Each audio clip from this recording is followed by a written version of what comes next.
out by President Trump. Donald Trump has put out a photo of Nicolás Maduro, and he is blindfolded and in handcuffs in that photograph.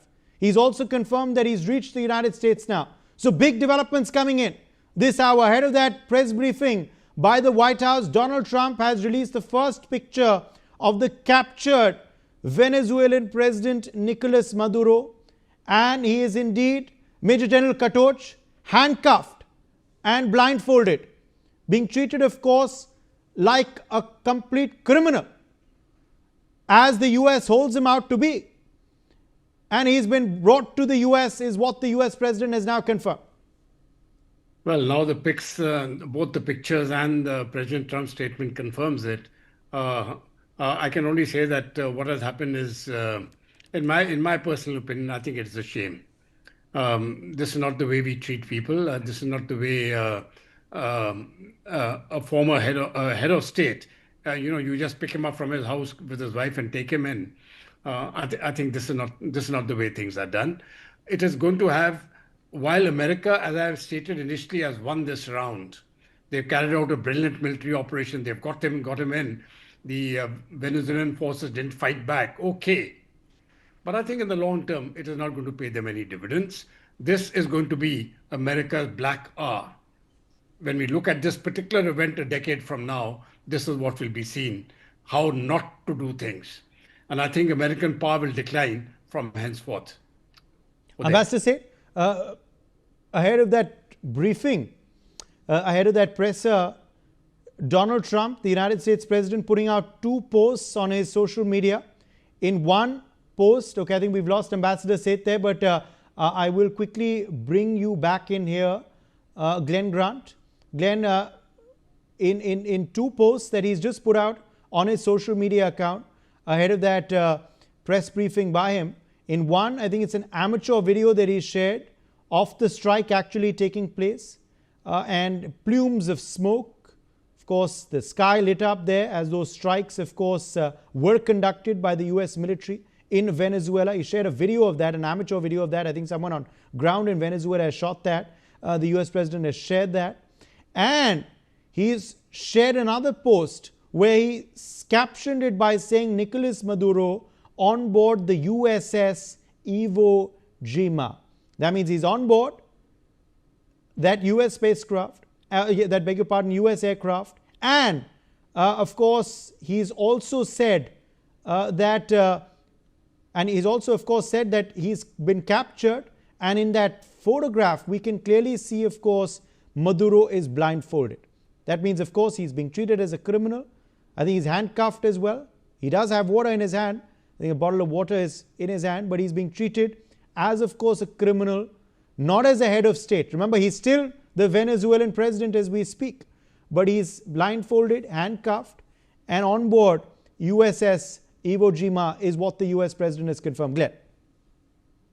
Well, I agree totally with the general who just spoke. I mean, this sort of thing is most and I just want to quickly correct our viewers that that's, of course, the ship of the United States. The USS Iwo Jima is, of course, a large assault ship of the United States Navy. And this is a photograph of Maduro on board that Navy ship. Now, we don't know whether that Navy ship has reached the US as yet or not, but obviously he's in their captivity. This photograph proves what Donald Trump said earlier. Yes, Glenn, go ahead.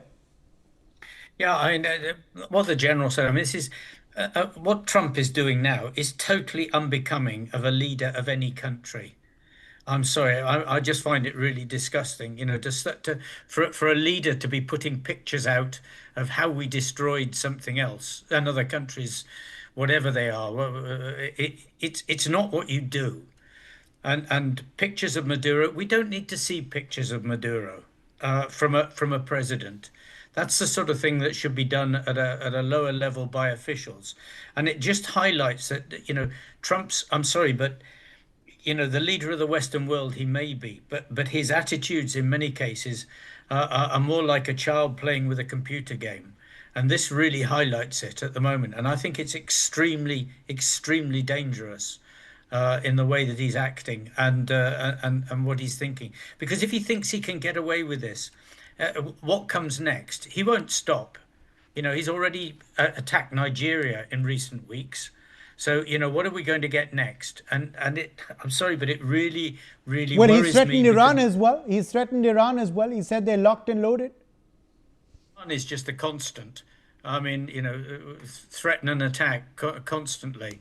I still worry about the links also. That I think this is wider and deeper than just Venezuela. And I worry about Russia, China, and also, linkage perhaps even with Israel, that we might be seeing something that's a bit more complex than just a simple attack by America on Venezuela. Because I just have this feeling that what people are after at the moment is chaos. In other words, the senior leaders of these countries are after chaos, where in the past we wanted stability, and we still really need stability in many degrees. And that chaos, when you let the genie out of the bottle, then you don't know what's going to come next. All right, that news conference is, of course, set to begin very, very shortly at Mar-a-Lago. Ambassador Pradeep Kapoor, former diplomat, also joining us live now. Ambassador Kapoor, we're expecting that press briefing by President Trump shortly. Meanwhile, the first pictorial confirmation of what Donald Trump told the world earlier, that he has captured, that the U.S. has captured Nicolás Maduro and his wife, the Venezuelan president. In fact, they're on board a U.S. Navy ship. They're, I think, en route to America as we speak. They're on board USS Iwo Jima. He seemed to be blindfolded in the photograph that we've put out on our screens. He seems to be handcuffed as well. He's got a bottle of water in his hand, I think headphones as well. And obviously he's in captivity of the United States of America. And it's quite interesting that this photograph has been put out, minutes before Trump